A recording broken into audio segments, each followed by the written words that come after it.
Hello everybody, welcome to the new series called Judge Judai, in which I will explain all the fundamentals of the Yu-Gi-Oh! Trading card game. All of the rules I will talk about are specific to the TCG in Yu-Gi-Oh! Because in OCG and Master Duel they will be applied differently maybe.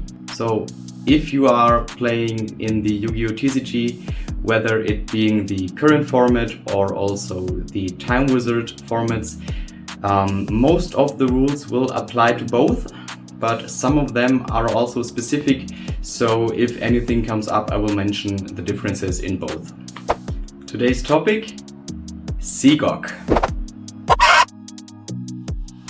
SEGOC stands for Simultaneous Effects Go on Chain. This always applies if multiple trigger effects are meeting their trigger conditions at the same time. And these rules will determine in which order the effects will form the chain. So, for example, player A has Shura on board and player B has Sangan. Player A is in the battle phase attacking the Sangan, and then both trigger at the same time at the end of the damage step. But in which order do they trigger and build the chain? This is determined by the SEGOC rules. So let me show you how it works. First, the turn player's mandatory trigger effects are activating.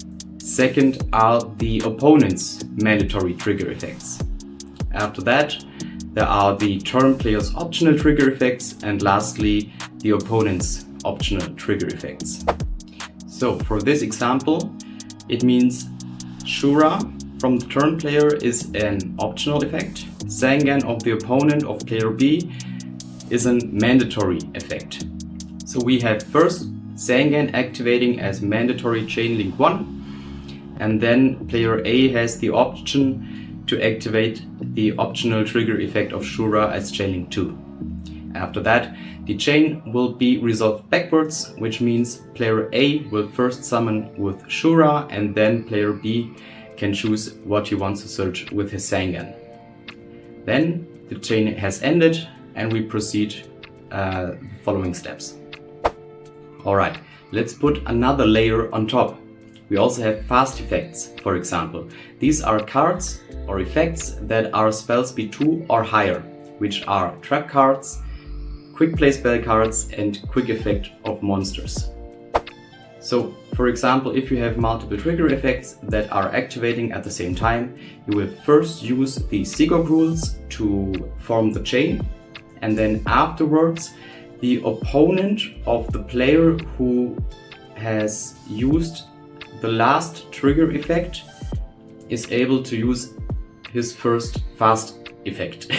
So, for example, let's say we have player A with 2 set cards on field, and player B has a face-up Black Whirlwind, and he is summoning Blizzard, and now on summon he can trigger both his Blizzard and his Black Whirlwind. Both effects are optional trigger effects, so in this case player B can choose in which order he wants to activate them. So let's say he activates Blizzard as Chainlink 1, targeting Shura in the graveyard, and then Chainlink 2, the Black Whirlwind. Now, player A has the option to use his fast effects first, if he wants to. Let's say if he has a set Oppression, he could not have used it on the Blizzard's effect, because now it is chain blocked.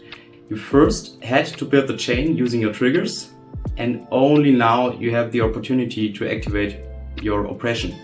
But now the last thing in the chain is the Black Whirlwind. So in this case you cannot activate the Oppression on the Blizzard.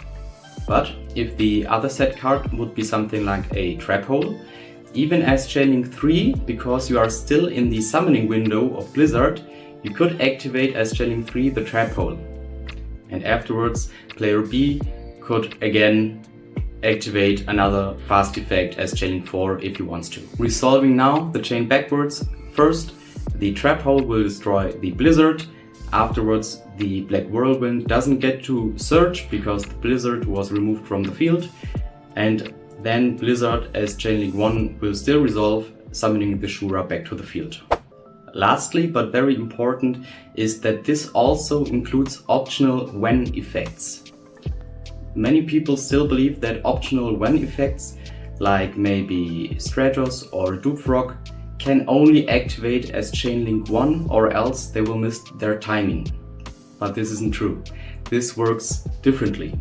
So one example that is rather common is, for example, we have player A being the turn player with a face-up Yugioh Guardian attacking the opponent's Dupfrog in defense position, and then both trigger at the same time. Player A correctly activates Yugioh Guardian as chain link 1 because he is turn player and both effects are optional triggers. Then when player B wants to chain the Dupfrog effect as chain link 2, sometimes player A tells him that he cannot activate Dupfrog because he will miss his timing. But that is incorrect.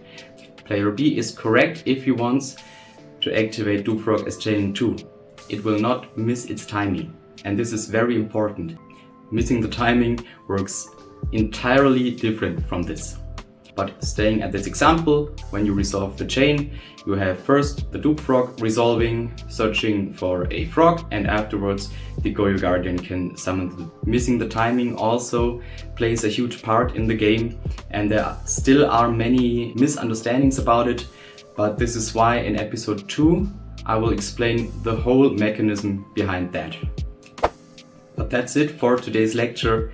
I hope you could learn something, and I would appreciate it if you leave a like. Also, if you don't want to miss any future videos, consider subscribing. More amazing content will follow. I hope you have a wonderful day. This was Judge Judai episode 1. Bye bye.